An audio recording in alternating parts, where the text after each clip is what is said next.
Tuhan bersamamu. Inilah Injil suci menurut Santo Lukas. Dimuliakanlah Tuhan. Injil ini panjang, kita duduk saja. Sekali peristiwa Yesus berkata kepada orang-orang Farisi, ada seorang kaya yang selalu berpakaian ungu dari kain halus, dan setiap hari ia bersukaria dalam kemewahan. Ada pula seorang pengemis bernama Lazarus, badannya penuh dengan borok. Ia berbaring dekat pintu rumah orang kaya itu, dan ia ingin menghilangkan laparnya dengan apa yang jatuh dari meja orang kaya itu. Malahan anjing-anjing datang dan menjilat boroknya. Kemudian matilah orang miskin itu, lalu dibawa oleh malaikat-malaikat ke pangkuan Abraham. Orang kaya itu juga mati, lalu dikubur. Sementara menderita sengsara di alam maut, ia memandang ke atas, dan dari jauh dilihatnya Abraham dan Lazarus duduk di pangkuannya. Lalu ia berseru, "Bapa Abraham, kasihanilah aku.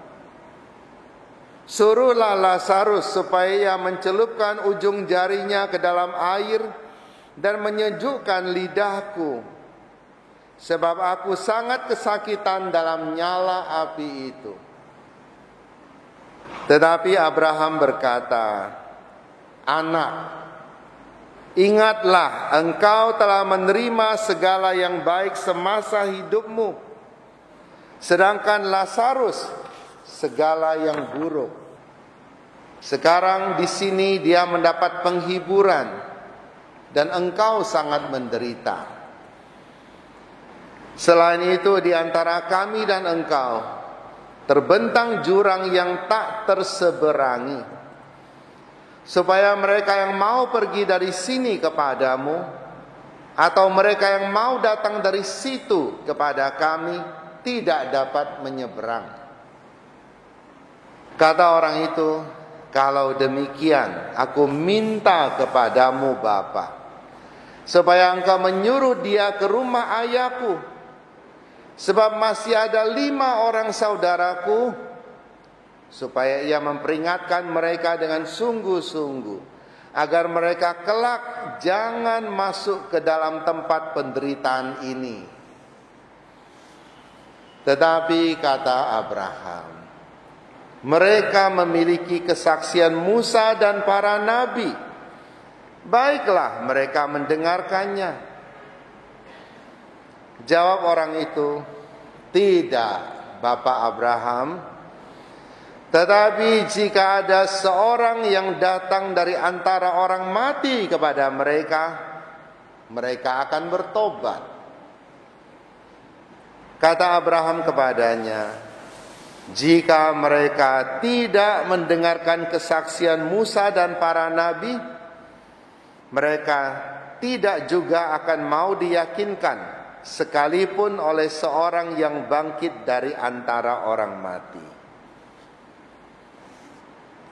Demikianlah sabda Tuhan. Semoga dengan penguatan Injil suci ini dosa-dosa kita dihapuskan. Celakalah orang-orang yang bersenang-senang dengan kekayaannya, kata Amos. Amos adalah seorang nabi yang diutus untuk menyerukan keadilan, karena dia hidup dalam masa yang tidak adil. Dia seorang petani, dia seorang yang sederhana, dia tahu keadaan masyarakat, dia tahu penderitaan masyarakat. Dia tahu bahwa para orang kaya dan para pejabat bersenang-senang di atas, tidak memperhatikan rakyat. Maka dia menyerukan, celakalah kalian yang sedang berpesta itu. Tidak bolehkah kita menjadi kaya? Tidak bolehkah kita menikmati kekayaan kita? Boleh, tentu saja. Tetapi kita harus tahu berbagi.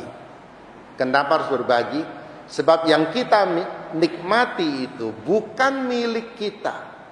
Kita hanya dititipi saja. Pernah ada satu eksperimen percobaan. Disiapkan 10 orang. Lalu 10 orang ini diberi modal yang sama. Silakan kalian berusaha. 10 orang ini ada yang memang sudah orang kaya. Ada yang orang miskin. Ada yang memang sudah punya pekerjaan, ada yang tidak punya pekerjaan. Setahun kemudian dilihat hasilnya. Ternyata yang kaya semakin kaya. Yang miskin modalnya hilang semua. Tidak selalu sih, tapi dalam percobaan itu seperti itu. Ada orang yang memang mempunyai semangat dan jiwa untuk menjadi kaya. Ada orang yang hanya menerima, dia tidak tahu berbagi. Itulah orang miskin. Tapi ada juga orang-orang punya harta, tetapi tidak tahu dibagikan. Ini bukan orang kaya. Ini hanya tukang nyimpan harta saja. Hari ini kita melihat dalam Injil ada seorang kaya berpesta pora, berpakaian halus warna ungu. Ternyata warna ungu ini adalah warna orang kaya. Jadi kita Kristus Raja, kita punya ruang ungu, ruang orang kaya. Tapi orang kaya ini tidak ada namanya di Alkitab. Tidak disebut namanya karena tidak penting. Ada banyak orang kaya, ada banyak orang punya jabatan, tidak penting. Kenapa demikian? Mereka tidak berbuat sesuatu untuk masyarakat. Mereka tidak peduli penderitaan orang lain. Ini manusia-manusia yang tidak penting. Belum lama ini ada orang berbagi banyak video pada saya. Saya malas nontonnya. Saya tidak sebut siapa. Ada seorang ratu yang meninggal dunia. Dipuji-puji orang. Saya pikir-pikir lagi, di mana prestasi manusia satu ini? Hartanya banyak dipamer-pamerkan, emasnya 1 gudang. Di mana prestasi dia untuk dunia? Tidak ada. Yang ada hanya tukang perang saja, menjajah negara lain, mengambil keuntungan, menindas orang lain. Di mana jasanya? Tidak ada jasa. Jadi untuk apa orang dunia memuji-muji dia? Saya heran itu. Beda dengan Ibu Teresa dari Kalkuta. Dia sungguh-sungguh dihormati orang seluruh dunia. Karena ia memberikan kasihnya kepada semua orang tanpa melihat agama. Kita di Indonesia ada Abdurrahman Wahid, Gus Dur, yang juga seorang tokoh yang humanis. Ada banyak kelompok-kelompok yang membanggakan tokohnya sendiri. Tapi hanya mereka saja yang membanggakan. Apakah dunia membanggakan? Kalau dunia membanggakan, berarti orang ini sudah berjasa bagi dunia, bagi banyak orang. Jadi, boleh tidak kaya? Boleh saja. Tuhan memang menitipkan supaya kita berkarya. Kekayaan itu tidak hanya uang. Intelektualitas kita adalah kekayaan. Iman kita yang teguh adalah kekayaan. PDKK di paroki kita adalah kekayaan kita juga. Karena mereka banyak berkarya, banyak membawakan kabar baik bagi orang-orang. Para pelayan gereja, semua adalah kekayaan kita. Masalahnya adalah kalau kita punya kekayaan dan kita menyimpan untuk diri kita sendiri, kita tidak berbagi dengan sesama, maka kita bukan orang kaya yang dihormati atau dilihat oleh Tuhan. Ingat tidak? Satu kali Tuhan katakan ada orang kaya, punya panen banyak, lalu dia bangun lumbung yang besar, dia isi semua lumbungnya, dia katakan, "Hai jiwaku, engkau tenang, engkau bisa hidup selama-lamanya karena hartamu sudah banyak, sudah terkumpul." Lalu Tuhan katakan, "Hai orang bodoh, malam ini juga aku ambil nyawamu." Untuk siapa dia tinggalkan semua itu? Untuk orang lain. Dia sendiri tidak bisa bawa pergi. Kadang-kadang ada kelompok-kelompok doa yang membuat kelas tersendiri. Ada yang kelas orang kaya, ada yang kelas menengah, ada yang kelas menengah ke bawah. Boleh tidak? Boleh menurut saya. Karena orang-orang yang mempunyai minat yang sama, itu lebih nyambung. Tidak bisa kita tuntut, wah kalau mau pede harus kaya miskin gabung jadi satu. Tidak. Ada kelompok-kelompok profesional, ya, seperti Pukat, lalu Perduki, perkumpulan para dokter, perkumpulan para pengacara. Bahkan di Semarang ada PDKK untuk para gay. Luar biasa itu. Tentu mengajar yang baik, ya, bukan mengajar mereka yang tidak baik. Kenapa ada kelompok seperti itu? Karena nyambung. Kalau tidak nyambung ini repot. Mau menyapa orang sungkan. Mau kerjasama juga sudah mulai minder. Atau yang merasa lebih akan menghina yang lain. Kita lihat ada banyak kelompok di gereja Katolik. Apakah mampu akur? Tidak juga. Banyak yang saling serang, saing-saingan. Padahal katanya menyembah Tuhan yang sama. Tapi mengapa sikapnya seperti itu? Jadi orang boleh kaya, menikmati hartanya, tetapi harus tahu berbagi. Kita lihat orang kaya seperti apa yang diceritakan oleh Yesus pada hari ini. Orang kaya ini berpakaian halus, berpesta pora, tapi di depan dia ada pengemis. Bagaimana orang pesta ada pengemis? Bukankah orang pesta hanya mengundang orang-orang yang ya sama dengan dialah? Mengapa ada pengemis di situ? Karena orang ini pamer. Dia buka pintunya, siapapun boleh masuk, tapi bukan siapapun boleh makan. Buktinya pengemis ini ada di bawah mejanya, menunggu makanan jatuh dari atas meja. Budaya pamer ini makin lama makin menjadi-jadi. Kita lihat banyak orang suka pamer. Kalau engkau pamer, lalu engkau menggunakan apa yang engkau pamerkan itu juga untuk menolong orang, itu masih bagus. Tapi ada banyak orang pamer, tapi dia hanya gunakan untuk diri sendiri, membanggakan diri. Saya bisa, kamu bisa tidak? Kamu tidak bisa, berarti kamu lebih lemah dari saya. Ini masalahnya. Orang yang sungguh-sungguh kaya, ini malah tidak mau tunjukkan hartanya. Benar tidak Bapak Ibu? Orang yang sungguh-sungguh konglomerat kaya, ditanya, berapa kekayaanmu? Dia akan menyamarkan itu. Kenapa? Kena pajak. Pertama. Kedua, banyak orang akan datang minta sumbangan sama dia. Betul tidak?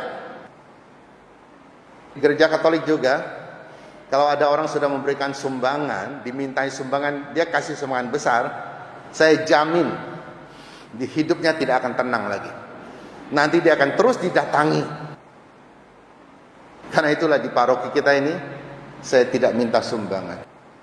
Sumbangan adalah sesuatu yang diberikan dari hati, bukan sesuatu yang diminta. Kalau engkau merasa karya pastor baik dan pastor bisa bertanggung jawab, engkau berikan dengan hatimu, bukan karena pastor minta. Apalagi nodong, telepon, saudara, saya lagi mau bangun WC ini, ya, tolong siapkan 100 juta. Itu nodong namanya. Itu buruk sekali. Di sini saya nasihatkan para pastor, para suster, jangan lakukan itu. Tapi kalau engkau mengatakan, ini saya bangun satu bangunan untuk kepentingan bersama, kalau Anda mau ikut berpartisipasi silakan. Itu lebih baik. Tapi bukan telepon orang minta. Kadang-kadang gereja-gereja terlalu bersemangat cari dana, tapi tidak mampu menggunakan dana dengan baik. Bangun gedung begitu mewah, begitu besar, duit dari Jakarta. Setelah itu terbengkalai. Kalau saya jadi orang yang kasih uang, saya akan sangat sakit hati, merasa sedih. Ternyata begitu ya. Kau pamer-pamer, tetapi kau tidak pelihara. Nah, orang kaya ini pamer. Dia tidak peduli ada orang sedang susah di depan dia. Lazarus ini saking lemahnya, lihat Lazarus ada namanya. Meskipun dia orang miskin, ada namanya di situ. Dia dikenang orang. Orang kaya ini nggak ada namanya. Nggak ada yang peduli dia. Lazarus masih diingat. Dia saking lemahnya, Mau mengambil makanan yang jatuh dari meja pun tidak kuat. Anjing yang lebih kuat, yang lebih cepat. Bahkan anjing juga menjilati lukanya. Artinya dia tidak mampu lagi mengobati lukanya. Dibiarkan begitu saja, bukan? Tapi keadaan berubah 180 derajat ketika mereka mati. Orang miskin mati, namanya tidak disebut lagi. Orang kaya pun mati. Orang kaya ada dalam keadaan sangat menderita. Dari jauh dia lihat Abraham. Lalu dia berseru, "Bapa Abraham, kasihanilah aku." Coba, pada saat dia hidup, adakah dia merasa perlu dikasihani orang? Tidak perlu, karena merasa sudah hebat. Adakah dia berharap kepada Tuhan? Tidak. Tapi ketika dia sudah mati dan tak berdaya, sekarang baru dia memikirkan Tuhan. Baru dia panggil Tuhan. Mungkin ini juga peringatan bagi kita. Dan biasanya yang saya peringatkan orangnya nggak ada di sini. Tapi tetap perlu saya omongkan, karena ini saya rekam dan saya siarkan. Orang-orang sudah terlalu nyaman di rumah, tidak mau lagi ke gereja dengan alasan COVID. Tapi dia ke mall, kumpul-kumpul rame-rame. Di mall tidak ada COVID, di gereja ternyata ada. Ya kan? Kita lihat, dengan alasan mau misa online dan sebagainya. Benarkah misa online? Enggak juga itu. Tidur itu. Saya paling tidak suka misa online. Saya diminta berkhotbah berkali-kali, saya tolak kalau online. Kenapa? Kalau online ini orang suka-suka, bisa pindah-pindah channel. Kalau dia tidak suka pastornya khotbah, dia pindah channel lain. Tidak suka, pindah lagi. Dalam satu hari Minggu, dia pindah channel 10 kali. Di mana misanya? Dia hanya mencari hiburan saja itu. Kalau hiburannya tidak menarik, dia pindah-pindah terus.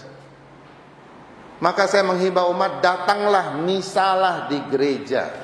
Bukan di rumah nonton TV. Kalau engkau sakit tak bisa berangkat, ya sudahlah, bisa dimaklumi. Kalau sehat, ke mall bisa, kenapa ke gereja tidak? Jangan nanti sudah seperti orang kaya tadi, sudah meninggal baru, "Bapak Abraham, kasihanilah aku." Telat nanti. Dan gereja sudah banyak berusaha. Kita punya PDKK. Mereka selalu memberikan flyer, pengumuman, mengundang orang datang mendengar firman. Akhir-akhir ini sudah mulai tambah banyak orang mendengar firman. Itu adalah panggilan Tuhan. Dengarkah kita? Ketika saya mengundang orang untuk melayani di gereja juga, ini adalah panggilan Tuhan. Saya tidak sembarang manggil orang. Kalau saya sampai meminta seseorang, berarti saya sangat menghargai dia dan saya percaya. Tapi kan orang nolak. Ya tentu orang nolak ada alasan. Alasan masuk akal ya oke.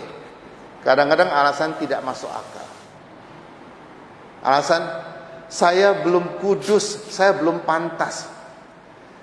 Kau pikir kami para prodiakon, saya suster ini kepala sudah bersinar kayak orang kudus? Tidak ada, kami juga kadang-kadang gosip juga kok. Kadang-kadang ngutang tidak bayar juga. Kami bukan orang kudus, tapi punya hati untuk melayani. Karena begitu engkau mempunyai predikat sebagai pelayan Tuhan, engkau sendiri harus berhati-hati hidupmu. Bukankah ini membantu kita menguduskan diri? Bukankah para pengurus PD, para pengkhotbah harus lebih menguduskan diri daripada pendengarnya? Betul tidak? Harus. Dan ini cara Tuhan membantu kita.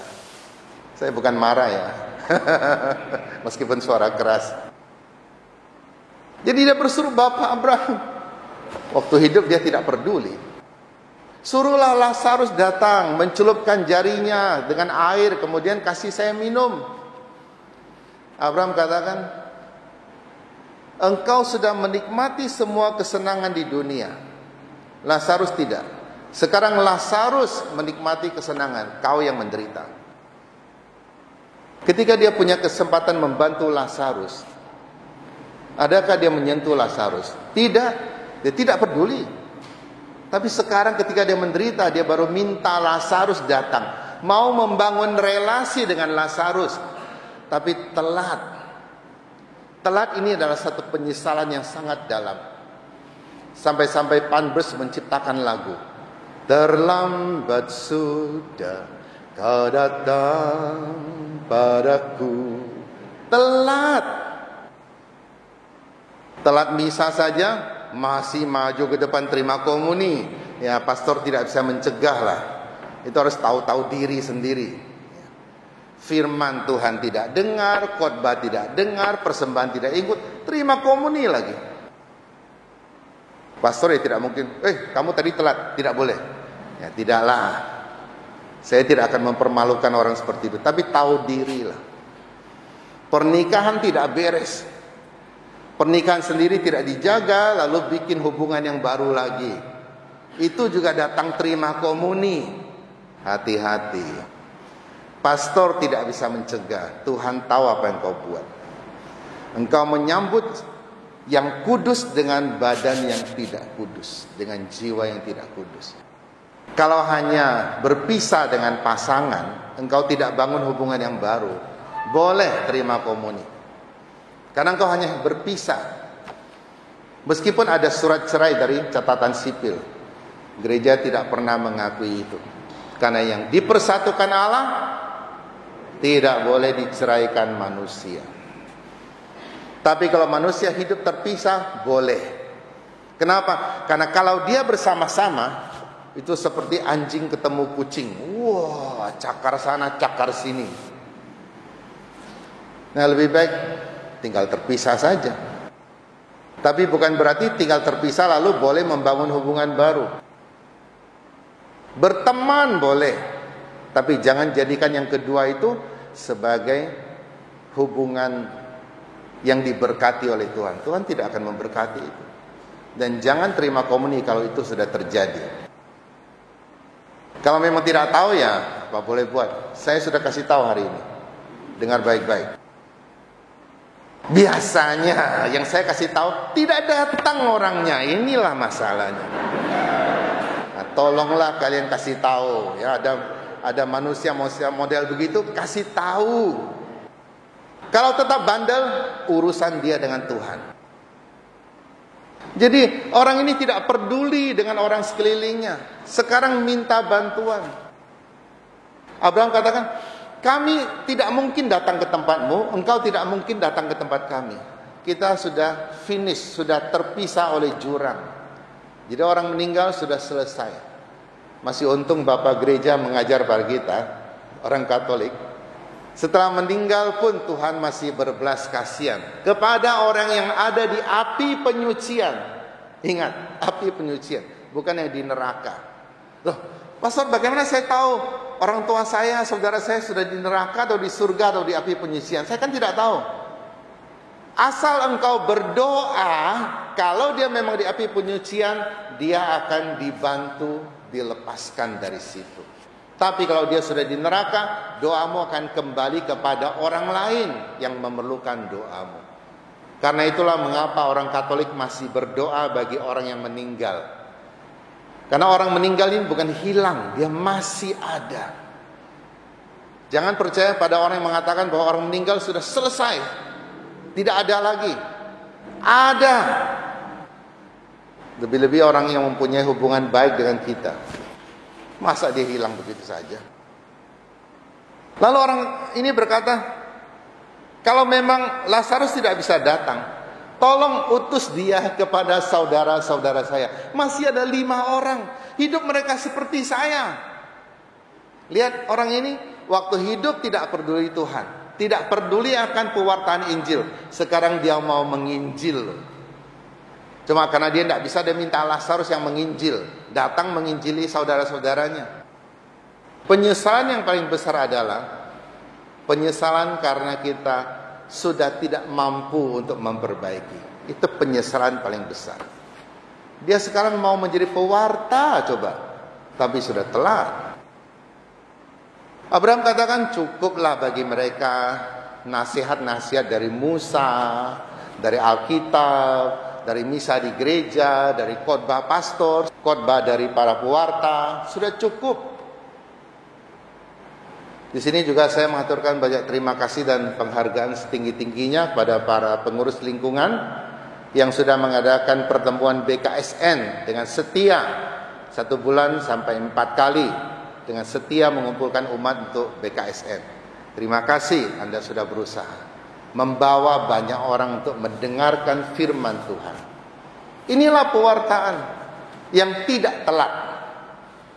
Jangan sampai sudah mati baru, aduh saya kepingin BKSN, pertemuan lingkungan, doling. Sudah tidak bisa. Terima kasih sudah berusaha.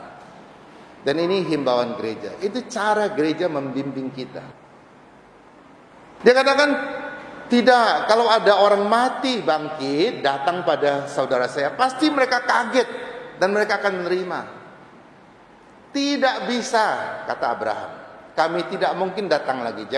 Jadi jangan percaya orang yang sudah mati datang lagi menemui kita dalam mimpi dalam cerita orang lain, atau orang-orang sok pintar masuk ke rumah. Itu saudaramu di pojok dia, lagi jongkok tuh, ngais-ngais sampah. Sembarang saja ini. Tidak ada yang bisa balik lagi. Jadi mumpung kita masih bisa, mari kita berusaha. Jadilah orang kaya yang benar di hadapan Tuhan. Terbuka kesempatan setiap hari Rabu malam ada pertemuan PDKK. Datanglah. Barusan kita mengadakan lagi retret pria sejati, wanita yang diberkati. Ini juga ditanggapi dengan baik. Moga-moga tahun depan juga ditanggapi dengan lebih-lebih lagi. Karena kalau sudah mati, tidak mungkin kita lakukan semua itu lagi. Semua tinggal kenangan. Semoga Tuhan membantu kita semua menjadi orang-orang kaya yang berkenan kepada Tuhan. Kaya di dunia, kaya pula kehidupan kita di surga nanti. Amin.